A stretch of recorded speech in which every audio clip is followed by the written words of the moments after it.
know since the beginning of this year, I don't know about you, but for me it's been very difficult. And I found myself having to try harder and harder to see the good in this world.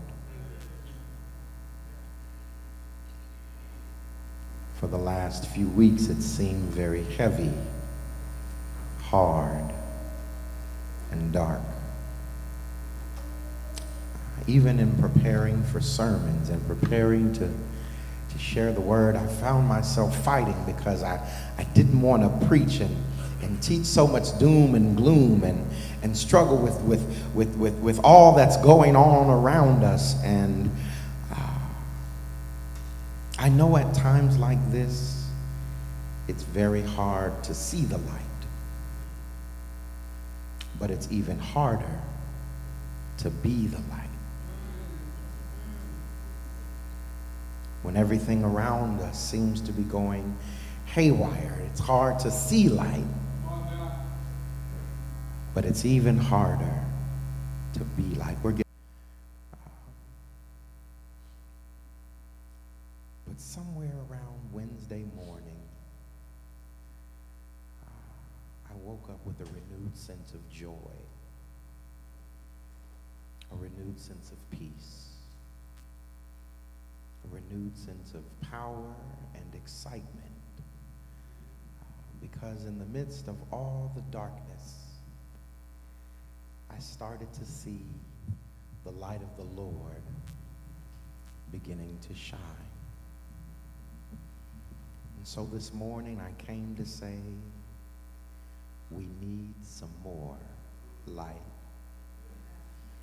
When in Baltimore, Birmingham, Chicago, and Atlanta, mayors are making transformative change, reducing the crime rates in ways that have never been seen before. We need more light. When the truth about this government is being exposed, and even those who have voted for it are now experiencing the conflict in their own heart about the things that they hope for, and now what's happening, we need more light. When the power of the people is pushing kidnappers out of their community, we need more light. When our family members and loved ones who are sick are now being healed and raised up and lifted up and strengthened, we need more light. When the horror of this wretched government and these wicked, ravenous wolves is now being illuminated and brought to light, we need more light. When alligator Alcatraz is not even fit for alligators in this world, we need more light. When churches are starting to show up and speak up in places that they have not before, we need more light.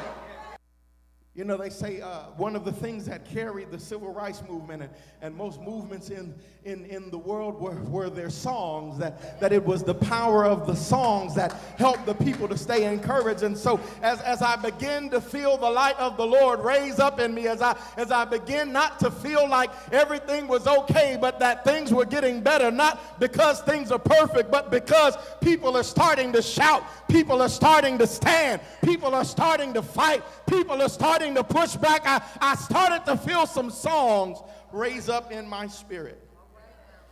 Do you mind if I share some of those songs? Some you might know, some you may not. One is my favorite. It's not as old as some of these other ones. You might not even know it, but I am a big Mos Def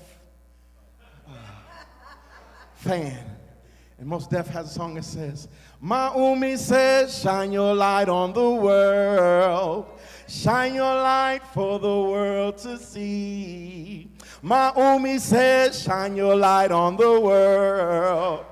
Shine your light for the world to see. Maumi says, shine your light on the world. Shine your light for the world to see. And all Brother Mos Def is trying to teach us and tell us is that when we feel like we can't give up, when we feel like we're about to give out, that our grandmothers and our grandfathers, that our uncles and our aunties, that great cloud of witnesses is reminding us to shine our light on the world, even when you feel weak, even when you feel sad, even when you feel like you're not going to make it. Shine your light on the world. If you want your people to be free, shine your light on on the world.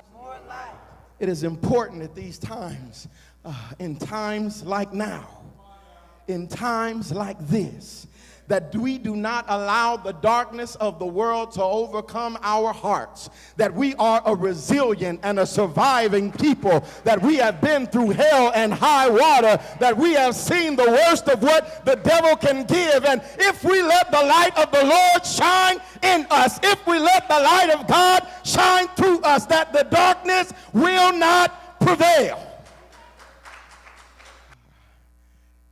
I know that we think that this is Jesus just teaching us to be good Christians, good church members.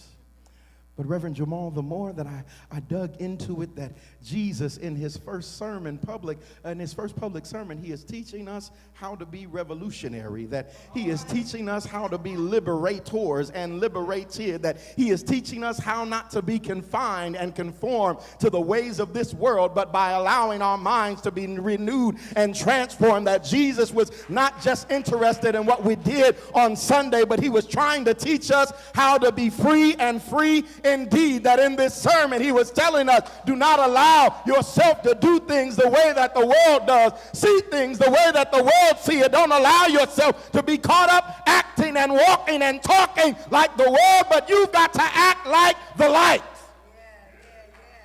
That Jesus was trying to show us and give us the tools and the discipline to learn how to live like the light in the world, and that if we treated people like we were the light, and if we loved them like we were the light, then the light would shine everywhere that we go.